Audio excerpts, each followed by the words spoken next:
बिस्मिल्लाहिर्रहमानिर्रहीम। अस्सलाम वालेकुम डियर स्टूडेंट्स, मैं हूं आपका मैथमेटिक्स इंस्ट्रक्टर अली अहमद और मैं आपको मैथमेटिक्स बाय अली अहमद में खुशामदीद कहता हूं। और अगर अभी तक आपने मेरा चैनल सब्सक्राइब नहीं किया तो इसको ज़रूर सब्सक्राइब करें और बेल आइकन पर क्लिक करें ताकि मेरी आने वाली हर वीडियो आपको बर वक्त मिल सके। जैसा कि आप जानते हैं कि हम PPSC लेक्चरर मैथमेटिक्स का जो 2017 का पेपर है ये हम सॉल्व कर रहे हैं और लास्ट टाइम हमने इस पेपर के पहले 10 MCQ सॉल्व कर लिए थे। आज की इस वीडियो में हम MCQ नंबर 11 से लेकर 20 तक सॉल्व करेंगे। तो आइए स्टार्ट करते हैं।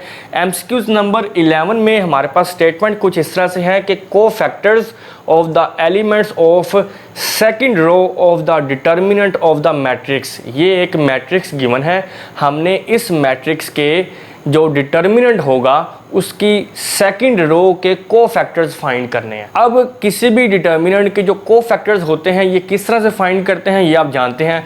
इधर हमने R2 के कोफैक्टर्स फाइंड करने हैं। सबसे पहले मैं ये जो -4 है इसके कोरेस्पोंडिंग जो कोफैक्टर है ये मैं फाइंड करूंगा। चूँकि -4 का जो एड्रेस है इस डिटर्मिनेंट के अंदर, वैसे तो ये मैट्रिक्स गिवन है, जो इसका डिटर्मिनेंट होगा उसमें -4 का एड्रेस क्या होगा,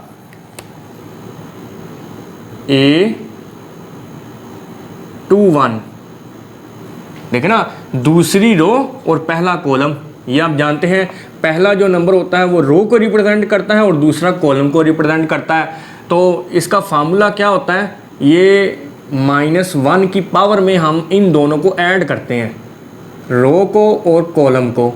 और फिर नेक्स्ट हम एक यहाँ पे माइनर लिखते हैं। यहाँ पे माइनर किस तरह से लिखेंगे, ये -4 है ना, तो ये कॉलम छोड़ देना है, ये रो छोड़ देनी है। बाकी जो हमें नंबर नज़र आ रहे हैं 2, 3, -7, 9, ये इनको हम डिटर्मिनेंट की फॉर्म में लिखेंगे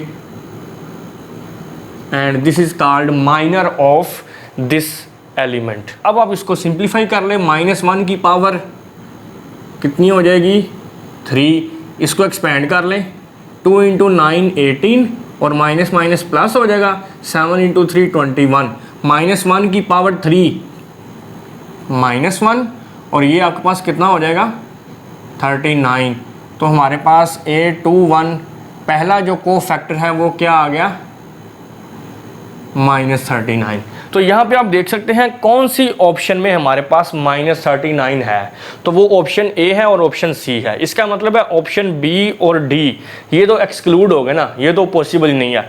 अब इन दोनों के बारे में हम फैसला करेंगे। इसके लिए हम एक और कोफैक्टर फाइंड करते हैं। अब हम 3 के लिए कोफैक्टर फाइंड करेंगे। 3 का एड्रेस यहाँ पे क्या है, A22 second row second column. और यहाँ पे हम फिर किस तरह से करेंगे, -1 की पावर यही ऐड करना है रोज और कॉलम्स को, 2 + 2। और यहाँ पे हमारा माइनर क्या होगा, क्योंकि हम 3 के कोरेस्पोंडिंग कोफैक्टर फाइंड कर रहे हैं तो अब ये कॉलम छोड़ देंगे, ये रो छोड़ देंगे, बाकी रह गया 1 3 2 9 1 3 2 9। तो इस तरह से हमारा ये जो है इसको माइनर कहते हैं और ये जो हम A22 फाइंड कर रहे हैं ये कोफैक्टर है।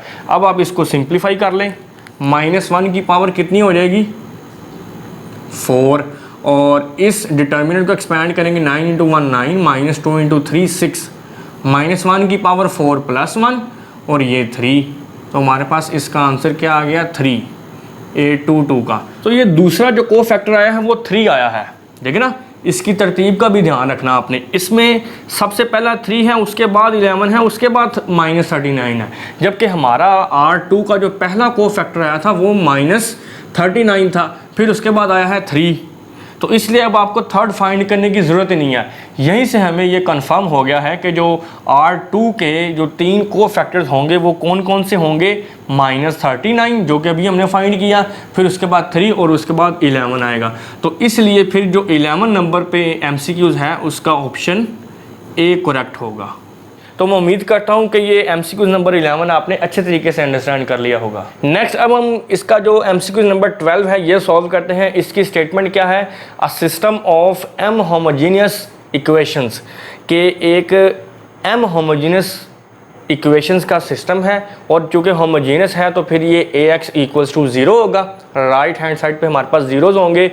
Has non trivial solutions if और ये 4 ऑप्शन है हमारे पास। Rank of A is equal to N, rank of A is less than N, rank of A is greater than N और नन ऑफ दीज। अब यहाँ पे जो होमोजेनियस सिस्टम के जो सॉल्यूशंस होते हैं वो हमने इससे प्रीवियस लेक्चर में, जहाँ पे हमने इसके पहले 10 MCQ सॉल्व किए थे, उस पर हमने देखा था कि जो सॉल्यूशंस हैं वो 2 तरह के होते हैं। एक होता है यूनिक सॉल्यूशन,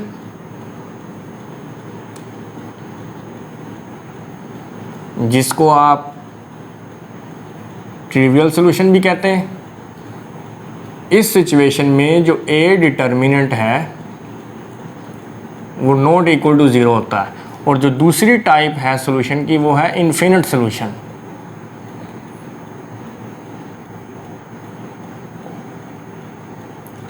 और जिसको नॉन ट्रिवियल बोलते हैं।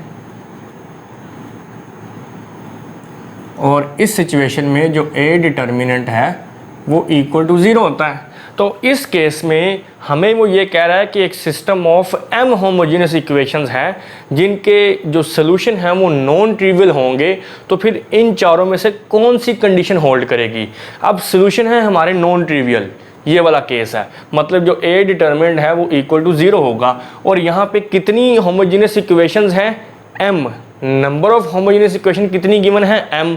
तो हम अपनी आसानी के लिए यहाँ पे एक एग्जांपल डिस्कस करते हैं, और इसमें मैं 2 होमोजेनियस इक्वेशन का सिस्टम ले रहा हूँ। यहाँ पे मैं कहता हूँ जी for example 2x + 3y + 6z equals to 0 and 4x + 10y + 11z equals to 0। यहाँ पे मैंने राइट हैंड साइड पे ज़ीरोज़ लिए हैं। उसकी रीज़न ये है क्योंकि ये हमारे पास सिस्टम ऑफ होमोजेनियस इक्वेशन है, राइट हैंड साइड पे 0 होने चाहिए। और अपनी आसानी के लिए मैंने m होमोजेनियस इक्वेशंस की बजाय 2 इक्वेशंस ले ली हैं। अब आप यहाँ पे देख रहे हैं कि यहाँ पे जो नंबर ऑफ अननोन वेरिएबल्स हैं वो 3 है, x, y, z, और इक्वेशन मैंने ली हैं 2। ऐसा पॉसिबल है ना। और ये भी हम इससे प्रीवियस लेक्चर में ये डिस्कस कर चुके हैं कि जो नंबर ऑफ अननोन्स हैं वो नंबर ऑफ इक्वेशन से ज़्यादा हो सकते हैं होमोजेनियस सिस्टम ऑफ इक्वेशंस में। तो यहाँ पे जब मैं इसकी मैट्रिक्स फॉर्म में इसको लिखूँगा 2, 4, 3, 10, 6, 11। और अब हम बात करते हैं रैंक की, चूंकि ऑप्शंस में हमारे पास रैंक की कंडीशन गिवन है ना। रैंक आप जानते हैं क्या होता है, number of non zero rows in echelon form और reduced echelon form of a matrix. कि किसी भी मैट्रिक्स में जब आप उसको एशेलॉन फॉर्म में चेंज करते हैं या रिड्यूस्ड एशेलॉन फॉर्म में चेंज करते हैं, चेंज करने के बाद उसकी जो नॉन ज़ीरो रोज़ होती हैं वो actually rank of that matrix होता है। तो ये जो मैट्रिक्स है इसका मैक्सिमम रैंक कितना हो सकता है, 2 ही हो सकता है ना। इधर ये नहीं है कि इसका रैंक 2 होगा, लेकिन मैक्सिमम 2 हो सकता है। और इसकी चूँकि 2 रोज़ हैं, मैक्सिमम 2 हो सकता है और कम से कम 1 हो सकता है। या ऐसे भी हो सकता है दोनों रोज़ ही अगर 0 हो जाएं तो फिर रैंक 0 हो जाएगा। तो फिर इस केस में आप देख सकते हैं कि इसका रैंक जो है वो मैक्सिमम कितना हो सकता है, 2, इससे ज़्यादा नहीं हो सकता। तो रैंक इधर हमारा कितना हो रहा है, मैक्सिमम। ये मैं मैक्सिमम की बात कर रहा हूँ, ये नहीं कि इसका 2 होगा। ये तो जब हम चेक करेंगे फिर पता चलेगा ना, जब हम इसको एशेलॉन फॉर्म में या रिड्यूस एशेलॉन फॉर्म में चेंज करेंगे। फॉर इंस्टेंस मैं यहाँ पे कहता हूँ जी मैक्सिमम इसका रैंक 2 हो सकता है। और यहाँ पे जो नंबर ऑफ अननोन्स हैं वो कितने हैं, वो 3 है। इसका मतलब है कि जो नंबर ऑफ अननोन्स हैं वो ग्रेटर है और रैंक लेस है। इस बात की समझ आ गई। तो फिर आप गौर करें इसकी सेकंड ऑप्शन पे, rank of A is less then number of unknowns. तो फिर MCQ नंबर 12 की ये जो बी ऑप्शन है ये करेक्ट होगी, क्योंकि हमने यहाँ पे जो काउंटर एग्जांपल ली थी उसमें 2 होमोजेनियस इक्वेशन हैं इस सिस्टम के अंदर। तो यहाँ पे हमने ये देखा है कि इस मैट्रिक्स का जो रैंक है वो हमेशा नंबर ऑफ अननोन से लेस आएगा। तो फिर इसलिए बी ऑप्शन को हम करेक्ट करेंगे। बात क्लियर हो गई। तो मैं उम्मीद करता हूँ कि MCQ नंबर 12 भी आपने अच्छे तरीके से अंडरस्टैंड कर लिया होगा। नेक्स्ट अब हम इसका 13 MCQ सॉल्व करते हैं। इसकी स्टेटमेंट है जी, the intersection of 2 infinite sets dash. 4 option हैं हमारे पास, always infinite, always finite, may not be infinite, none of these. कि दो इन्फिनिट सेट्स का जो इंटरसेक्शन होता है वो हमने बताना है क्या होता है। तो इन्फिनिट सेट आप जानते हैं, ऐसा सेट जिसमें नंबर ऑफ़ एलिमेंट्स जो है वो इन्फिनिट हों, लातादाद हों, उसको हम इन्फिनिट सेट बोलते हैं। और इंटरसेक्शन भी आप जानते हैं, दो सेट्स का इंटरसेक्शन किस तरह से लिया जाता है, दोनों सेट्स में जो एलिमेंट्स कॉमन आते हैं वो उन दोनों के इंटरसेक्शन में हम लिखते हैं। अब हम यहाँ पे दो एग्जांपल्स डिस्कस करेंगे जिससे हम इजीली इसके रिजल्ट तक पहुँच जाएंगे। यहाँ पे लेट्स सपोज दो मैं इन्फिनिट सेट्स ले रहा हूँ। फॉर एग्जांपल एक मैं ले रहा हूँ W, set of whole numbers 0 1 2 3 4 up to so on, और दूसरा सेट मैं यहाँ पे ले लेता हूँ, चलो let's suppose set of even numbers जो कि 2 4 6 8 अप टू सो ऑन। अब मैं इन दोनों का इंटरसेक्शन लूँगा, W इंटरसेक्शन E, ये दोनों इन्फिनिट सेट्स हैं। जब हम इन दोनों का इंटरसेक्शन लेंगे तो इंटरसेक्शन में आप जानते हैं वो वाले एलिमेंट्स आते हैं जो दोनों में कॉमन होते हैं। तो आप जानते हैं होल नंबर एक ऐसा सेट है जिसमें तमाम इवन नंबर्स पड़े हुए हैं, बात फॉलो कर रहे हैं ना। तो फिर दोनों के इंटरसेक्शन में कौन से एलिमेंट्स आएंगे, ये सेट ऑफ इवन नंबर सारा आ जाएगा, 2 4 6 8 अप टू सो ऑन। तो इन दोनों का इंटरसेक्शन जो हमारे पास आया है वो भी एक इन्फिनिट सेट ही है। देखिए हमने दो इन्फिनिट सेट लिए थे, उन दोनों का इंटरसेक्शन जो हमारे पास आया है वो भी इन्फिनिट है। तो इसकी जो पहली ऑप्शन है वो है ऑलवेज इन्फिनिट, ये आया। लेकिन अभी हम एक एग्जांपल यहाँ पे और डिस्कस करते हैं। अब मैं एक ले रहा हूँ set of odd numbers 1 3 5 7 9 up to so on, और दूसरा मैं यही इवन नंबर का सेट उठाऊंगा, ये जी 2 4 6 8 अप टू सो ऑन। ये दोनों भी मेरे इन्फिनिट सेट्स हैं। अब मैं इन दोनों का अगर इंटरसेक्शन लूँ तो वो क्या होगा, एम्प्टी सेट। और एम्प्टी सेट जो है ये आपका फाइनाइट सेट होता है। फाइनाइट किस लिए, क्योंकि इसकी कार्डिनैलिटी ज़ीरो होती है ना, और अगर ज़ीरो कार्डिनैलिटी है तो फिर वो फाइनाइट सेट होगा। तो यहाँ पे आप देख सकते हैं कि पहले केस में तो हमने दो इन्फिनिट सेट लिए थे, उनका इंटरसेक्शन इन्फिनिटी आया है। लेकिन दूसरी एग्जांपल में हमने दो इन्फिनिट सेट लिए हैं लेकिन उनका इंटरसेक्शन फाइनाइट सेट आ गया है। तो इसलिए फिर ये जो हमारी सी नंबर पे ऑप्शन है मे नॉट बी इन्फिनिट। देखिए ना, पहले केस में तो इन्फिनिट आया है, दूसरे केस में इन्फिनिट नहीं आया। हालांकि दूसरे केस में भी हमने ये दोनों सेट इन्फिनिटी लिए थे लेकिन इंटरसेक्शन इन्फिनिट नहीं है। तो इसलिए फिर ये जो सी ऑप्शन है मे नॉट बी इन्फिनिट, ये करेक्ट ऑप्शन होगी हमारी, क्योंकि ए ऑप्शन में है ऑलवेज इन्फिनिट, तो हमने देख लिया है कि हमेशा इन्फिनिट नहीं आ रहा, इस केस में फाइनाइट आ गया था। दूसरी ऑप्शन है ऑलवेज फिनिट, तो ऐसा भी नहीं है क्योंकि हमेशा तो फाइनाइट नहीं ना आया, इस केस में इन्फिनिट आ गया था। तो इसलिए फिर ये जो सी ऑप्शन है मे नॉट बी इन्फिनिट, कि इन्फिनिट हो भी सकता है नहीं भी हो सकता, ये MCQs नंबर 13 की करेक्ट ऑप्शन होगी। तो मैं उम्मीद करता हूँ कि ये MCQs नंबर 13 भी आपने अच्छे तरीके से अंडरस्टैंड कर लिया होगा। नेक्स्ट अब हम 14 नंबर पे जो MCQs है ये डिस्कस कर लेते हैं। इसकी स्टेटमेंट कुछ इस तरह से है, least upper bound of a set if exist is, चार ऑप्शन है हमारे पास, infinite, finite, unique and none of these. तो इसके सोल्यूशन की तरफ जाने से पहले हम ये देख लेते हैं कि लीस्ट अपर बाउंड क्या होता है, और लीस्ट अपर बाउंड से पहले हम ये डेफिनेशन लिखते हैं कि अपर बाउंड क्या होता है।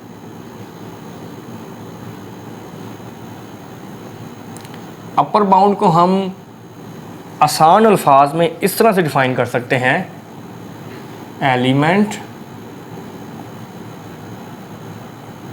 which is greater than or equals to all the elements of a set। तो अपर बाउंड एक्चुअली हमारे पास एक ऐसा एलिमेंट होता है जो किसी भी सेट के तमाम एलिमेंट से ग्रेटर हो या उसमें से किसी एक एलिमेंट के इक्वल हो। यहाँ पे फॉर एग्जांपल मैं एक सेट ले लेता हूँ, सेट ए जिसमें मैं एलिमेंट्स ले रहा हूँ 5, 6, 7। अब अगर मैं इसका अपर बाउंड फाइंड करूँ, अपर बाउंड ऑफ ए, तो इसका जो सबसे बड़ा एलिमेंट है वो क्या है 7। फिर इसके बाद अगला इसका अपर बाउंड क्या होगा 8, इसके बाद 9, तो इस तरह से अप टू सो ऑन ये चलता जाएगा। बात क्लियर हो गई। तो ये अपर बाउंड हमने इस सेट के लिख लिए। अब हम बात करते हैं लीस्ट अपर बाउंड की। लीस्ट अपर बाउंड क्या होता है? लीस्ट अपर बाउंड, जिसको हम सुप्रीमम कहते हैं। तो सुप्रीमम एक्चुअली हम किसी भी सेट के जो अपर बाउंड फाइंड करते हैं ना, उसमें सबसे जो छोटा एलिमेंट होता है वो आपका लीस्ट अपर बाउंड होता है, जिसको सुप्रीमम कहते हैं। तो इसलिए अगर मैं इस सेट ए का सुप्रीमम फाइंड करना चाहूँ तो वो क्या होगा? सुप्रीमम ऑफ ए ये होगा जी 7। सुप्रीमम मैं रिपीट कर देता हूँ, एक्चुअली लीस्ट अपर बाउंड जिसको सुप्रीमम कहते हैं, ये एक्चुअली वो एलिमेंट है जो अपर बाउंड हम फाइंड करते हैं ना किसी भी सेट के। जैसे फॉर एग्जांपल यहाँ पे हमने सेट ए के अपर बाउंड फाइंड किए हैं, तो उनमें से सबसे जो छोटा एलिमेंट है, सबसे छोटा जो अपर बाउंड है वो आपका लीस्ट अपर बाउंड होगा, जिसको सुप्रीमम कहते हैं। अब ये जो हमारे पास ऑप्शंस गिवन है, सबसे पहली ऑप्शन है इन्फिनिट, दूसरी है फिनिट, तीसरी है यूनिक और चौथी है नन ऑफ दीज। तो देखें ना, ये जो सुप्रीमम हमने निकाला है 7, क्या अपर बाउंड जो हमने ए के फाइंड किए हैं सबसे छोटा 7 ही है ना? क्या इसके अलावा कोई इससे छोटा एलिमेंट हो सकता है? नहीं। तो फिर इसकी कौन सी ऑप्शन करेक्ट होगी? यूनिक, क्योंकि ना तो ये इन्फिनिट है ना ये फाइनाइट है, ये तो यूनिक है ना। इसके अलावा सेट ए का कोई और सुप्रीमम एग्जिस्ट नहीं करेगा। तो फिर इसकी कौन सी ऑप्शन करेक्ट होगी? Option number C. और यहाँ पे एक और काबिल गौर बात देखें, यहाँ पे जो हमने सेट लिया था उसके एलिमेंट से 5, 6, 7, और जो सुप्रीमम हमने निकाला है इस सेट का वो इस सेट से बिलोंग कर रहा है। तो क्या इसका मतलब ये है कि हर सेट का सुप्रीमम उससे बिलोंग करेगा? नहीं, ऐसा पॉसिबल नहीं है। फॉर एग्जांपल यहाँ पे मैं एक और एग्जांपल डिस्कस करता हूँ। यहाँ पे मैं अगेन एक सेट ले रहा हूँ B which is open interval 4,6। ये मैंने एक ओपन इंटरवल लिया है। अब हम सबसे पहले इसके अपर बाउंड लिखते हैं। अपर बाउंड ऑफ B, तो सबसे पहला इसका अपर बाउंड क्या होगा? 6, उसके बाद 7, 8, 9 अप टू सो ऑन। तो ये हमने इसके तमाम अपर बाउंड्स लिख लिए।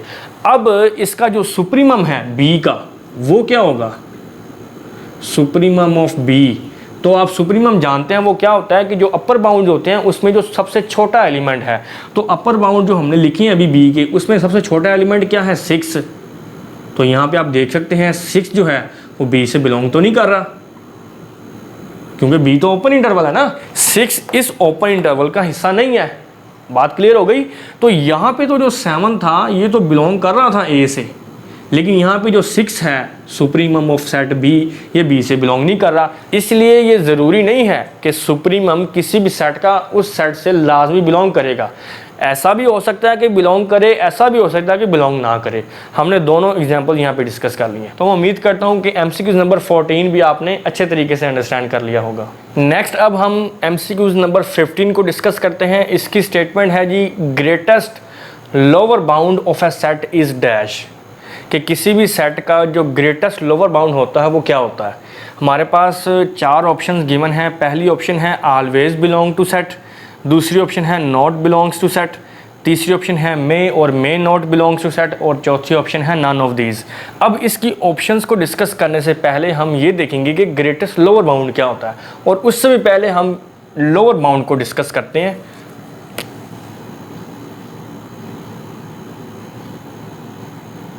लोअर बाउंड को हम आसान अल्फाज में इस तरह से कह सकते हैं, एलिमेंट लेस देन और इक्वल टू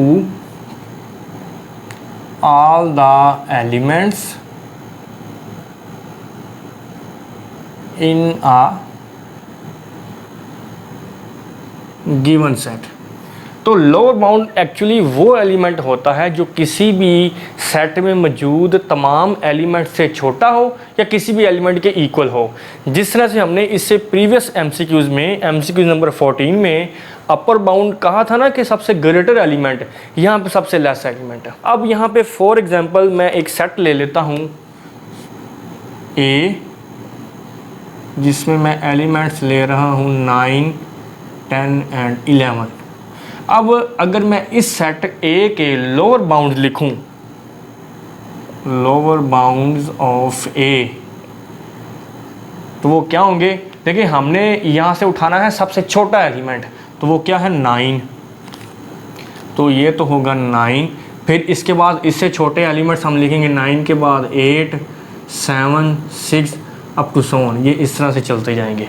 ये लोअर बाउंड है। यहाँ तक बात क्लियर हो गई। अब हम बात करते हैं ग्रेटेस्ट लोअर बाउंड की। ग्रेटेस्ट लोअर बाउंड, जिसको हम इन्फीमम भी कहते हैं। अब इन्फीमम या ग्रेटेस्ट लोअर बाउंड एक्चुअली वो लोअर बाउंड है जो सबसे ग्रेटर है।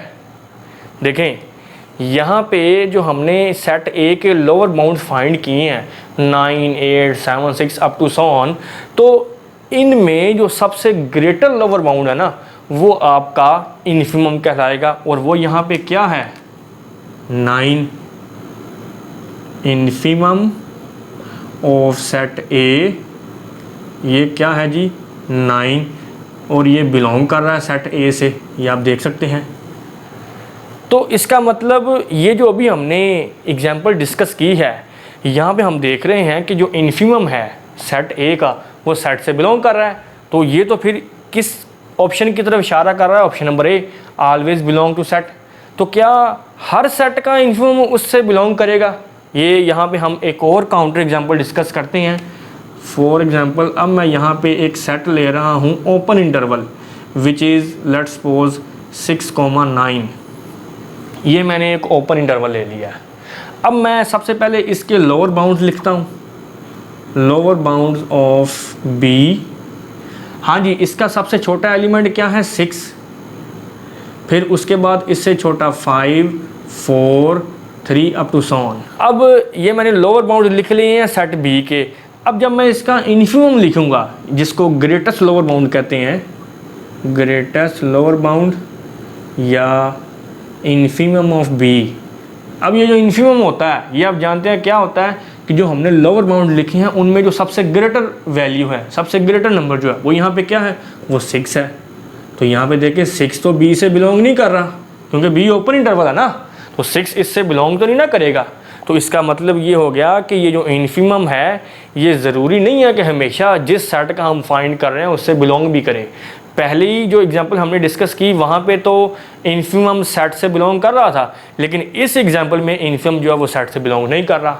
तो फिर इसकी जो सी नंबर पे ऑप्शन है मे और may not belongs to set, ये ऑप्शन इसकी करेक्ट होगी, क्योंकि ऑप्शन ए में तो उसने कहा है ऑलवेज बिलोंग टू सेट, तो ये तो पॉसिबल नहीं है ना। पहली एग्जांपल में बिलोंग कर रहा है, दूसरी में नहीं कर रहा, तो ये तो ऑप्शन जो है वो करेक्ट नहीं हो सकती। और दूसरी ऑप्शन क्या है, नॉट बिलोंग्स टू सेट, तो ऐसा भी पॉसिबल नहीं है, क्योंकि पहली एग्जांपल में हमने देख लिया है कि हमारा जो इन्फीमम है सेट ए का वो सेट से बिलोंग कर रहा है। तो इसलिए फिर जो थर्ड ऑप्शन है जिसमें पॉसिबिलिटी है कि हो भी सकता है नहीं भी हो सकता, बिलोंग कर भी सकता है इन्फीमम सेट से और नहीं भी कर सकता, तो इसलिए फिर जो एमसीक्यू नंबर 15 है उसकी सी ऑप्शन करेक्ट होगी। तो उम्मीद करता हूँ कि एमसीक्यू नंबर 15 भी आपने अच्छे तरीके से अंडरस्टैंड कर लिया होगा। नेक्स्ट अब हम इस पेपर का एमसीक्यू नंबर 16 सॉल्व करते हैं। इसकी स्टेटमेंट क्या है, if A comma B belongs to R. Statement बड़ी सिंपल सी है। इसमें वो कह रहा है कि ए और बी दो रियल नंबर्स हैं जो कि set of R real number से बिलोंग कर रहे हैं, और 4 स्टेटमेंट्स हमें गिवन हैं ऑप्शंस में। पहली स्टेटमेंट क्या है, modulus of A B is greater than modulus of A into modulus of B. दूसरी कंडीशन में हमारे पास ग्रेटर दैन के साथ इक्वालिटी भी है। तीसरी स्टेटमेंट में हमारे पास लेस देन और साथ इक्वालिटी है, और जो चौथी ऑप्शन है उसमें इक्वालिटी गिवन है। अब यहाँ पे चूँकि ऑप्शंस में मॉडुलस इन्वॉल्व है तो हम सबसे पहले मॉडुलस की डेफिनेशन को डिस्कस कर लेते हैं। फॉर एग्जांपल यहाँ पे मैं एक रियल नंबर ले रहा हूँ जो कि 8 से बिलोंग कर रहा है, और इसकी जो मॉडुलस वैल्यू है या जिसको एब्सोल्यूट वैल्यू कहते हैं या मैग्नीट्यूड कहते हैं वो किस तरह से डिफ़ाइन होगी। इसकी वैल्यू प्लस ए होगी अगर ए आपका ग्रेटर देन इक्वल टू 0 होगा, और इसकी वैल्यू माइनस ए होगी अगर ए लेस देन 0 होगा। बात क्लियर हो गई कि अगर आपका ए 0 है या 0 से ग्रेटर है, मतलब कोई पॉजिटिव वैल्यू है, तो फिर वैल्यू आपकी वही आएगी जो आप ले रहे हैं, मतलब पॉजिटिव ही। और अगर आपका ए लेस देन 0 है, मतलब नेगेटिव है, तो फिर यहाँ पे नेगेटिव वैल्यू आएगी। अब किसी भी नंबर की हम एब्सोल्यूट वैल्यू या मॉडुलस वैल्यू किस तरह से फाइंड करते हैं हम वो यहाँ पे देख लेते हैं। फॉर एग्जांपल यहाँ पे मैं ए की जगह पे पुट कर रहा हूँ 7 जो कि ग्रेटर देन 0 है, तो फिर वैल्यू हमारे पास 7 ही आएगी इस डेफिनेशन के मुताबिक। और अगर यहाँ पे मैं ए पुट करता हूँ -7 जो कि लेस देन 0 है, तो फिर इस सूरत में हमारे पास वैल्यू क्या आएगी, नेगेटिव, मतलब माइनस लगाएंगे हम ये वाला डेफिनेशन के मुताबिक, और ये अंदर वाला -7 वैसे ही, तो ये आ गया आपके पास +7। तो फिर इन अदर वर्ड्स हम ये भी कह सकते हैं कि किसी भी नंबर की जो एब्सोल्यूट वैल्यू है या मॉडुलस वैल्यू है वो हमेशा क्या होती है, पॉजिटिव। किसी भी नंबर को अगर आप उसकी एब्सोल्यूट वैल्यू में चेंज करते हैं तो फिर हम क्या करेंगे, उसको पॉजिटिव में कन्वर्ट कर देंगे। अगर वो पहले से पॉजिटिव है तो फिर तो उसने पॉजिटिव ही रहना है, लेकिन अगर पहले से नेगेटिव है तो फिर वो किस में कन्वर्ट हो जाएगा, पॉजिटिव में। अब हम यहाँ पे जो ऑप्शंस गिवन हैं इसके मुताबिक हमारे यहाँ पे 4 केस बनेंगे, क्योंकि यहाँ पे हमने 2 नंबर लिए हैं ना आर में से, तो 4 केस किस तरह से बनेंगे। केस 1 जो हमारा होगा उसमें हम ए को भी पॉजिटिव लेंगे और बी को भी पॉजिटिव लेंगे, क्योंकि रियल नंबर तो पॉजिटिव भी होते हैं नेगेटिव भी होते हैं। यहाँ पे उसने बताया तो नहीं है ना कि ए और बी पॉजिटिव हैं या नेगेटिव हैं, सिर्फ उसने ये कह दिया कि वो आर से बिलोंग कर रहे हैं। ये पहला केस हमारा। दूसरा केस क्या होगा, दोनों को नेगेटिव ले लेते हैं। तीसरा केस, ए को हम पॉजिटिव ले लेते हैं, बी को नेगेटिव ले लेते हैं। और जो फोर्थ केस है उसमें हम ए को नेगेटिव ले लेंगे और बी को पॉजिटिव ले लेंगे।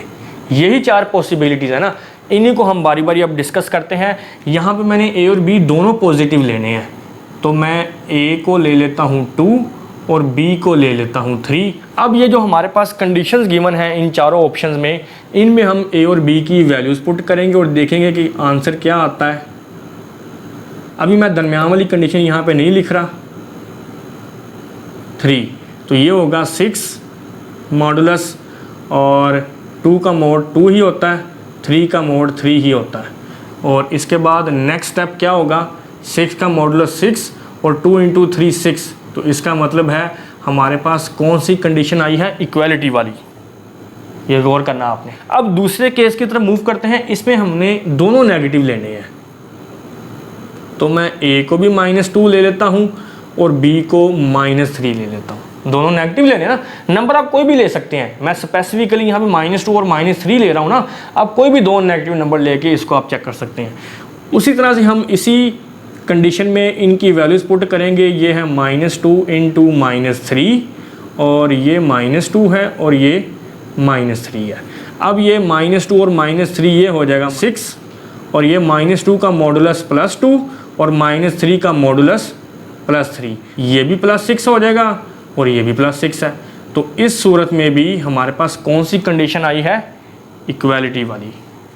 बात फॉलो कर रही हैं। अब तीसरे केस की तरफ मूव करते हैं, इसमें हमने ए को पॉजिटिव लेना है, तो ए को मैं +2 ले लेता हूँ, तो बी को मैं -3 ले लेता हूँ। अब उसी तरह से हम वैल्यूज़ पुट करेंगे। ए है आपका 2 और बी है -3, और यहाँ पे ए 2 है और बी -3 है। ये 2 × -3 -6 का मॉडुलस, 2 का मॉडुलस 2, -3 का मॉडुलस +3, उसी डेफिनेशन को यूज़ करते हुए। अब ये -6 का मॉडुलस +6 हो जाएगा और इक्वल टू 2 × 3 6, तो यहाँ पे देखिए फिर कौन सी कंडीशन सेटिस्फाई हुई है, इक्वालिटी वाली। अब लास्ट जो केस था हमारा, केस नंबर 4, इसमें हमने ए को नेगेटिव लेना है, बी को पॉजिटिव लेना है, तो ए मैं ले लेता हूँ -2 और बी ले लेता हूँ +3। अब वैल्यूज पुट करते हैं जी, -2 इंटू 3 और -2 का मॉडुलस इंटू 3 का मॉडुलस, ये हो जाएगा -6 का मॉडुलस, और ये -2 का मॉडुलस 2 इंटू 3 का मॉडुलस 3, और -6 का मोड 6, 2 इंटू 3 6। तो देखें चारों केसेस में हमारे पास कौन सी कंडीशन सेटिस्फाई हो रही है, इक्वालिटी वाली। तो इसलिए फिर MCQ नंबर 16 का कौन सा ऑप्शन करेक्ट होगा, ऑप्शन नंबर डी। क्योंकि चारों केस हमने डिस्कस कर लिए हैं, चारों केसेस में अगर ए और बी आपके कोई से दो रियल नंबर हैं और उनमें ये चार पॉसिबिलिटीज़ हो सकती हैं कि या तो दोनों पॉजिटिव होंगे, या दोनों नेगेटिव होंगे, या पहला पॉजिटिव होगा दूसरा नेगेटिव होगा, या पहला नेगेटिव होगा दूसरा पॉजिटिव होगा। तो चारों सूरतों में हमने देखा है कि कौन सी कंडीशन सेटिस्फाई हो रही है, इक्वालिटी वाली। तो इसलिए फिर हम डी ऑप्शन को करेक्ट करेंगे। तो मैं उम्मीद करता हूं कि MCQ नंबर 16 भी आपने अच्छे तरीके से अंडरस्टैंड कर लिया होगा। नेक्स्ट अब हम MCQ नंबर 17 को डिस्कस करते हैं। इसकी स्टेटमेंट है जी, a convergent sequence converges to dash. पहली ऑप्शन है अ यूनिक लिमिट, दूसरी ऑप्शन है मैनी लिमिट्स, तीसरी ऑप्शन है एनी टू लिमिट्स, और चौथी ऑप्शन है नन ऑफ दीज। तो सबसे पहले हम इन टर्म्स को डिस्कस कर लेते हैं। सबसे पहले मेरे पास है यहाँ पे सीक्वेंस। सीक्वेंस को हम कुछ इस तरह से डिफाइन करते हैं, अरेंजमेंट ऑफ नंबर्स इन अ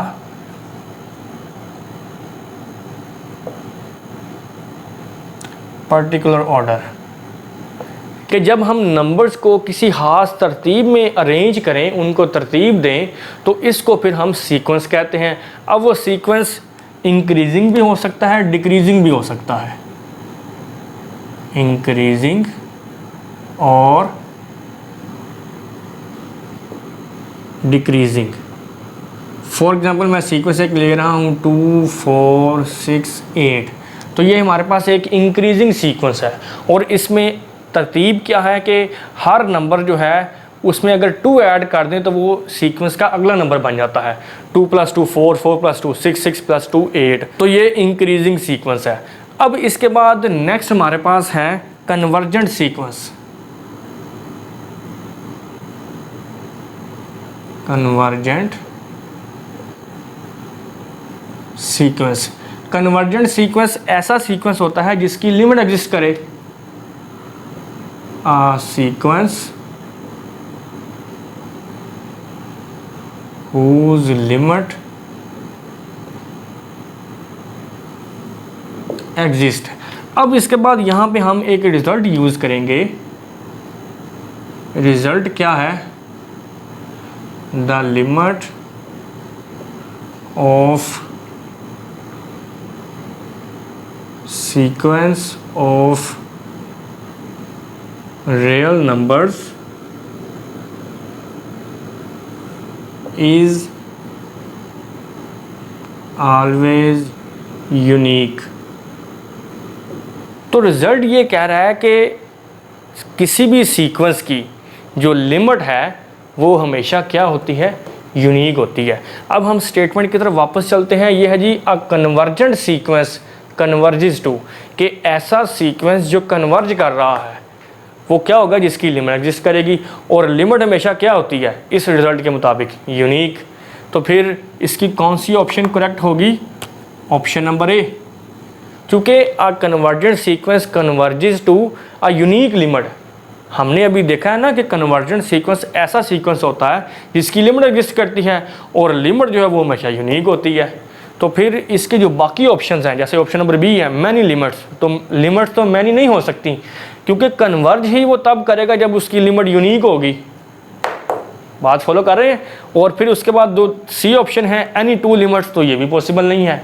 तो फिर इसलिए MCQ नंबर 17 का जो ए ऑप्शन है अ यूनिक लिमिट, ये करेक्ट होगा। तो मैं उम्मीद करता हूँ कि MCQ नंबर 17 भी आपने अच्छे तरीके से अंडरस्टैंड कर लिया होगा। नेक्स्ट अब हम MCQ नंबर 18 को डिस्कस करते हैं। इसकी स्टेटमेंट कुछ इस तरह से है, every pair of real numbers A and B satisfies one and only conditions, के कोई भी दो रियल नंबर आप ले लें दो नंबर्स का आप कोई भी पेयर जब उठाएंगे तो वो इन तीनों में से एक कंडीशन को सेटिस्फाई करेंगे, या तो पहला नंबर दूसरे से बड़ा होगा, या दोनों इक्वल होंगे, या पहला नंबर दूसरे से छोटा होगा। And this property of real numbers is known as, हमने ये बताना है कि ये कौन सी प्रॉपर्टी है। ऑप्शंस में हमें कौन कौन सी प्रॉपर्टीज गिवन है, ट्रांजिटिव, एसोसिएटिव, ट्राइकोटमी और कम्यूटेटिव। अब हम वन बाय वन इन्हीं चारों प्रॉपर्टीज को डिस्कस करेंगे यहाँ पे। सबसे पहले मैं बात करता हूँ ट्रांजिटिव प्रॉपर्टी की।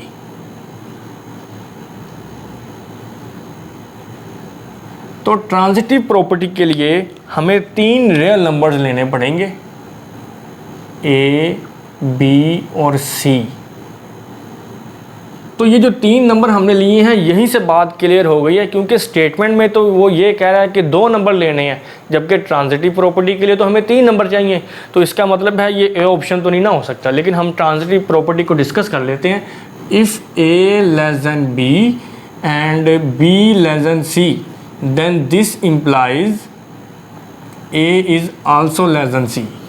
ट्रांजिटिव प्रॉपर्टी क्या कहती है कि अगर a लेस देन बी है और b लेस देन सी है तो इसका मतलब ये है कि a भी जो है वो c से लेस होगा।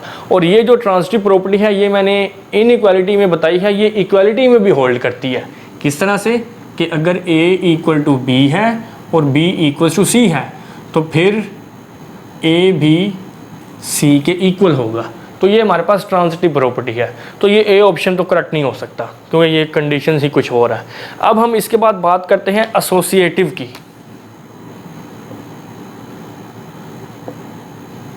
एसोसिएटिव प्रॉपर्टी को डिस्कस करते हैं। इस पर्पस के लिए भी हमें तीन एलिमेंट्स चाहिए होंगे जो कि आर से बिलोंग करेंगे। तो इसका मतलब ये है कि एसोसिएटिव प्रॉपर्टी भी जो है हमारी ऑप्शन से निकल जाएगी, क्योंकि इधर तो सिर्फ दो नंबर्स गिवन है ना हमें स्टेटमेंट में। तो फिर ये बी ऑप्शन भी करेक्ट नहीं हो सकता। लेकिन हम एसोसिएटिविटी को डिस्कस कर लेते हैं। एसोसिएटिविटी जो है ये अब दो तरह से हम डिस्कस करेंगे, विद रिस्पेक्ट टू एडिशन और विद रिस्पेक्ट टू मल्टीप्लिकेशन। अगर मैं पहले विद रिस्पेक्ट टू एडिशन की बात करूँ तो ये कुछ इस तरह से डिफाइन होगा, A plus B plus C, bracket हम यूज़ करेंगे बी और सी पे, और फिर ए प्लस बी प्लस सी, यहाँ पे हम ब्रैकेट यूज़ करेंगे ए और बी पे। ब्रैकेटों का हेरफेर करना है।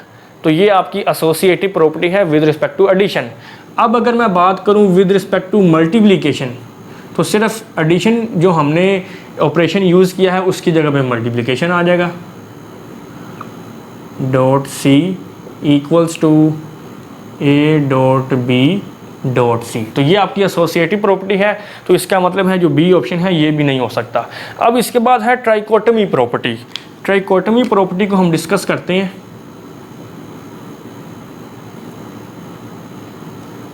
ट्राइकोटमी प्रॉपर्टी में हम आर में से दो एलिमेंट्स उठाएंगे, ए और बी, और इस प्रॉपर्टी के मुताबिक इन दो एलिमेंट्स के दरमियान तीन तरह का रिलेशन हो सकता है। एट अ टाइम एक रिलेशन पॉसिबल है, या तो ए ग्रेटर देन होगा बी के, या ए और बी दोनों इक्वल होंगे, या बी ग्रेटर देन होगा ए के, या इन अदर वर्ड्स आप ये भी कह सकते हैं कि A is less than B. दोनों का एक ही मतलब है। दुनिया जहान के आप कोई भी दो रियल नंबर उठा लें वो इन तीनों में से किसी एक कंडीशन को सेटिस्फाई करेंगे, या तो पहला नंबर दूसरे से बड़ा होगा, या दो नंबर इक्वल होंगे, या पहला नंबर दूसरे से छोटा होगा। तो यहाँ पे आप देख सकते हैं कि ट्राइकोटमी प्रॉपर्टी ही एक्चुअली हमें स्टेटमेंट में गिवन है, A is greater than B, A equals to B and A less than B. तो इसका मतलब है एमसीक्यूज नंबर 18 का जो सी ऑप्शन है ये यहाँ पे करेक्ट होगा। लेकिन हम ये जो लास्ट पे कम्यूटेटिव प्रॉपर्टी है इसको भी डिस्कस कर लेते हैं। कम्यूटेटिव, अब कम्यूटेटिव के लिए भी हमें दो एलिमेंट्स की ज़रूरत होगी। For all A B belongs to R, R में से दो एलिमेंट उठाएंगे और ये भी दो ऑपरेशन के विद रिस्पेक्ट टू हम डिस्कस करेंगे, जिस तरह से हमने एसोसिएटिविटी में देखा था ना, विद रिस्पेक्ट टू एडिशन और with respect to multiplication. Same case यहाँ पे है। पहले मैं बात करूँगा विद रिस्पेक्ट टू एडिशन, तो ये होगा A plus B equals to B plus A, और अगर मैं बात करूँ विद रिस्पेक्ट टू मल्टीप्लिकेशन तो A dot B equals to B dot A. तो इस प्रॉपर्टी को हम कम्यूटेटिव प्रॉपर्टी कहते हैं कि अगर आप दो नंबर्स को ऐड कर रहे हैं तो चाहे आप a प्लस बी कर लें या b प्लस a कर लें, मतलब उनकी अगर जगह बदल दें तो दोनों सूरतों में इक्वालिटी जो है वो रिमेन्स सेम, इक्वालिटी सेम रहेगी। सिमिलरली मल्टीप्लिकेशन में भी यही है कि जो आंसर 2 मल्टीप्लाई बाय 3 का है वही आंसर 3 मल्टीप्लाई बाय 2 का है, कि अगर दो नंबर्स या ऐड हो रहे हैं या मल्टीप्लाई हो रहे हैं, उनकी जगह बदलने से उनके आंसर पे कोई फ़र्क नहीं पड़ता। तो ये हमारे पास कम्यूटेटिव प्रॉपर्टी है। लेकिन MCQs नंबर 18 का जो करेक्ट ऑप्शन है वो है option number C, which is trichotomy property. तो मैं उम्मीद करता हूँ कि MCQs नंबर 18 भी आपने अच्छे तरीके से अंडरस्टैंड कर लिया होगा। नेक्स्ट अब हम MCQs नंबर 19 को डिस्कस करते हैं। सिंपल सा ये MCQs है। स्टेटमेंट में हमारे पास एक सीक्वेंस गिवन है 1 plus G square over 2 factorial plus G cube over 3 factorial plus up to so on converges to dash. हमने ये बताना है कि ये सीक्वेंस किस वैल्यू को कन्वर्ज कर रहा है। ए ऑप्शन है e power G, B option है e power minus G, C option है minus G e power G और डी ऑप्शन है नन ऑफ दीज। तो ये बड़ी इंपॉर्टेंट और बड़ी फेमस एक्सपेंशन है e power x equals to 1 plus x plus x square over 2 factorial plus x cube over 3 factorial plus up to so on. तो यहाँ पे आप देख सकते हैं कि अगर मैं x को रिप्लेस कर दूँ z से तो फिर यही एक्सप्रेशन बनेगी ना हमारी, और फिर वो किसके इक्वल होगा, e की पावर z के, ऑप्शन ए। और इसको आप मैक्लॉरेंस सीरीज़ को यूज़ करते हुए इजीली ड्राइव भी कर सकते हैं। मैक्लॉरेंस सीरीज़ क्या है,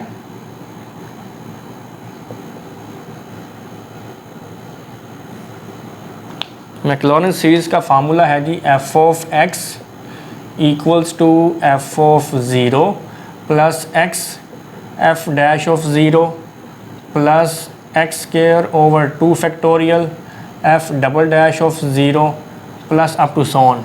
तो यहाँ पे आप f ऑफ x ले लें e पावर x और इसके आगे डेरिवेटिव्स फाइंड करते जाएं और उसमें ज़ीरो पुट करेंगे तो इजीली आप ये एक्सपेंशन प्रूव कर सकते हैं। लेकिन आपको ये याद करनी चाहिए क्योंकि ये एक एक्सपेंशन e पावर x, उसके बाद साइन x, कोज x और ln 1 प्लस x, इस तरह की जो एक्सपेंशंस हैं ये आपको ज़ुबानी भी याद होनी चाहिए। अदरवाइज़ आप मैक्लॉरेंस सीरीज़ को यूज़ करते हुए कोई भी जो एक्सपेंशन है ये आप इजीली प्रूव कर सकते हैं। तो इस तरह से ये जो 19 नंबर पे MCQs है इसका ऑप्शन नंबर ए करेक्ट होगा। तो मैं उम्मीद करता हूँ कि MCQs नंबर 19 भी आपने अच्छे तरीके से अंडरस्टैंड कर लिया होगा। अब हम आज की इस वीडियो का लास्ट MCQs डिस्कस करते हैं, MCQs नंबर 20। इसकी स्टेटमेंट क्या है, the degree of the differential equation of all tangent lines to the parabola y square is equal to 4ax is dash. चार ऑप्शन है हमारे पास, 3, 1, 2, 4। अब सबसे पहले स्टेटमेंट में जो टर्म्स यूज़ हुई हैं हम पहले वो डिस्कस कर लेते हैं। सबसे पहले हम ये देखते हैं डिफरेंशियल इक्वेशन क्या होती है। तो डिफरेंशियल इक्वेशन हमारे पास एक ऐसी इक्वेशन होती है जिसमें डेरिवेटिव्स इन्वॉल्व होते हैं। फॉर एग्जांपल यहाँ पे मैं एक डिफरेंशियल इक्वेशन लिख देता हूँ, y double dash minus 2y dash plus 3 equals to 0। तो यहाँ पे हमारे पास ये एक डिफरेंशियल इक्वेशन है और इसमें देखें ये y डबल डैश जो है ये सेकंड डेरिवेटिव को रिप्रेजेंट कर रहा है और y डैश फर्स्ट डेरिवेटिव को रिप्रेजेंट कर रहा है। तो ये आपके पास एक डिफरेंशियल इक्वेशन आ गई। उसके बाद नेक्स्ट हम देखते हैं डिग्री ऑफ डिफरेंशियल इक्वेशन से क्या मुराद है। डिग्री ऑफ डिफरेंशियल इक्वेशन, तो ये actually power of highest derivative होती है कि डिफरेंशियल इक्वेशन में जो आपका हाईएस्ट डेरिवेटिव है उसकी जितनी पावर है ना उतनी उस डिफरेंशियल इक्वेशन की डिग्री होगी। अगर मैं इस डिफरेंशियल इक्वेशन की बात करूं तो इसमें जो हाईएस्ट डेरिवेटिव है वो y2 है ना, y डबल डैश, और इसकी पावर कितनी है 1। तो इसका मतलब है इस डिफरेंशियल इक्वेशन की जो डिग्री है वो कितनी है 1। बात क्लियर हो गई। अब इसके बाद एक और टर्म हम यहाँ पे डिस्कस कर लेते हैं, ये है ऑर्डर ऑफ डिफरेंशियल इक्वेशन। अब ये जो ऑर्डर ऑफ डिफरेंशियल इक्वेशन है ये एक्चुअली हाईएस्ट डेरिवेटिव होता है। किसी भी डिफरेंशियल इक्वेशन में जो हाईएस्ट डेरिवेटिव होगा ना उसको हम ऑर्डर ऑफ डिफरेंशियल इक्वेशन कहेंगे। देखिए दोनों में फ़र्क है, हाईएस्ट डेरिवेटिव की जो पावर है वो डिग्री ऑफ डिफरेंशियल इक्वेशन है और जो हाईएस्ट डेरिवेटिव है वो ऑर्डर ऑफ डिफरेंशियल इक्वेशन है। अगर मैं इसी डिफरेंशियल इक्वेशन की बात करूं तो देखें इसमें हाईएस्ट डेरिवेटिव कितना है y2, तो फिर इसका ऑर्डर कितना होगा इस डिफरेंशियल इक्वेशन का 2, ऑर्डर इसका 2 है और डिग्री इसकी 1 है। उसके बाद स्टेटमेंट में जो नेक्स्ट टर्म यूज़ हुई है वो है टेंजेंट लाइन।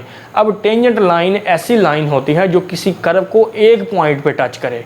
फॉर एग्जांपल ये यहाँ पे मैं एक कर्व बना रहा हूँ और यहाँ पे अगर मैं एक टेंजेंट लाइन ड्रा करना चाहता हूँ तो इस पॉइंट पे ये जो लाइन मैंने ड्रा की है जो इस कर्व को एक पॉइंट पे टच कर रही है उसको हम टेंजेंट लाइन बोलते हैं। और उसके बाद नेक्स्ट इसमें है जी parabola y square is equal to 4ax, ये इसकी इक्वेशन है। अब ये पैराबोला क्या होता है ये हम देख लेते हैं।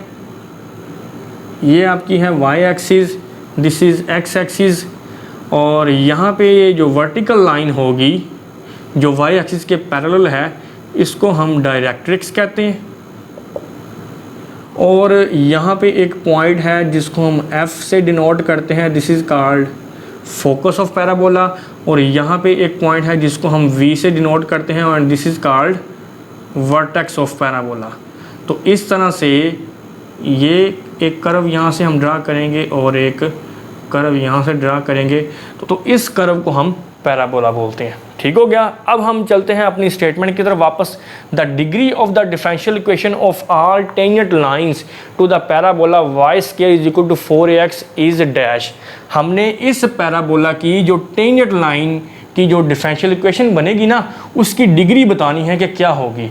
अब ये जो पैराबोला की इक्वेशन गिवन है y square is equal to 4ax, यहाँ पे हम इक्वेशन ऑफ टेंजेंट ले लेंगे। जो जनरल इक्वेशन ऑफ टेंजेंट है वो क्या होती है y is equal to M X plus A over M. अब यहाँ पे ये जो m है आपका ये रिप्रेजेंट कर रहा है स्लोप को और स्लोप आप जानते हैं फर्स्ट डेरिवेटिव होता है dy बाई डी एक्स।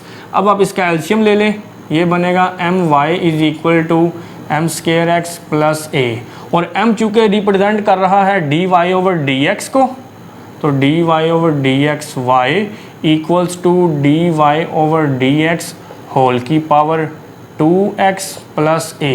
तो ये आपकी डिफरेंशियल इक्वेशन आ गई है जो कि इस पैराबोला की टेंजेंट लाइन को रिप्रेजेंट कर रही है। हमने इसकी डिग्री बतानी है। अभी हमने डिग्री की डेफिनेशन देखी है। डिग्री क्या है पावर ऑफ हाईएस्ट डेरिवेटिव। तो इसका हाईएस्ट डेरिवेटिव क्या है फर्स्ट डेरिवेटिव।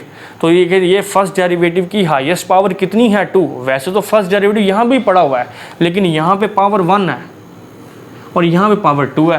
तो जबकि हमने डिग्री ऑफ डिफरेंशियल इक्वेशन में देखा था कि हाईएस्ट डेरिवेटिव की जो पावर है वो हमने देखनी है। तो हाईएस्ट डेरिवेटिव यहाँ पे क्या है dy ओवर डी एक्स, इसकी पावर कितनी है 2। तो इसलिए फिर इस डिफरेंशियल इक्वेशन की डिग्री क्या होगी 2।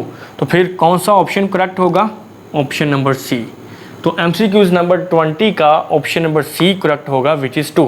तो मैं उम्मीद करता हूं कि आज की इस वीडियो में हमने जो PPSC लेक्चर मैथमेटिक्स 2017 के पेपर के 10 MCQs डिस्कस किए हैं, MCQs नंबर 11 से लेकर MCQs नंबर 20 तक, ये आपने अच्छे तरीके से अंडरस्टैंड कर लिए होंगे।